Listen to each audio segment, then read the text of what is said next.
Okay, what's up everybody? So today we're going to look at some new features. If you saw it, there's a new screen on the RPG WorldBuilder app. We're still dealing with the aesthetic properties of the app. But what I want to show you is kind of a big thing that we've implemented, which is something that we looked at last time, which is adding encounters, treasures, and builds. So what I want to do is kind of demonstrate how this works. And what we're going to build is we're going to add an encounter today. So the first thing we're going to do is add an encounter. And this encounter is going to be, I don't know, we're going to make a Worm Lord. I don't know what that is, but so we're going to make a Worm Lord, and we're going to type in a description for it, and it's a demon. And then we are going to put a note in. He's wild and crazy. And we could change these other things if we wanted to, but I'm not going to change them right now. So what we'll do is we'll save this. And it says encounter saved. So it's been saved to the database. Now what we're going to do is we're going to add a note. We want to add a new note. There's a previous note that's already on there. And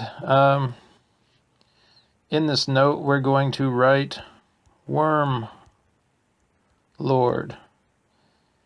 And then we're going to save it. We're going to go back in notes. Now, if you notice, I'm going back in notes because right now you're not able to add a link and you're not able to add a new note and add a link to it at the same time. That's going to be fixed. So just disregard that basically. Now we're going to add the link. So we're going to add link. And then if you see it says Wormlord up here and then it says select type. And so we'll go down and we want to add the Wormlord as an encounter. And then it says rattling attack. Basically, this is going to be like the drop-down menu that gives you access to the database and everything that you've saved as an encounter. So we'll just click that. And then if you look down through here, it has rattling attack. There's a bunch of stuff that we have just as place markers and testing. But if you look at the very bottom, it shows Wormlord. So what we'll do is we'll click on Wormlord, and then we'll click Save.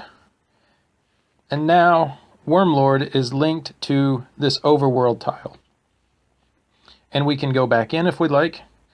And then what you would be able to do is you'll have an image up there of whatever the icon is. And then it has Wormlord, and then it'll have a description, and then any notes. And in the description, it can be anything that's applicable to the adventure or the campaign you're running or the map. And then in the notes, it may be the encounter stats or specifics about that encounter. And that is how you link an encounter to a tile on the overworld. So what I'm going to do is go back into the map. This is the link, or this is the tile that we just added it to. And if you see, it saves it in there so that you can go back and access it whenever you want. So you can add multiple encounters to a tile. You can add treasures. You can add notes. And by adding each of these things and adding them to the database, you only have to create them one time, and then you can attach them to as many tiles as you like. So that's the basics of linking encounters, treasures, and builds. And probably in the next couple of weeks, I'll go into this a little more in depth and show you some more stuff. We'll probably add some treasures and builds once we get those to the point where they're working enough to where we can show you and it's not confusing. But right now, that's where we are in the RPG WorldBuilder app. And if you are interested in this project, then visit our website, rpgworldbuilder.com, or check us out on Facebook, RPG WorldBuilder. And we will see you next time. Thanks for watching. Bye.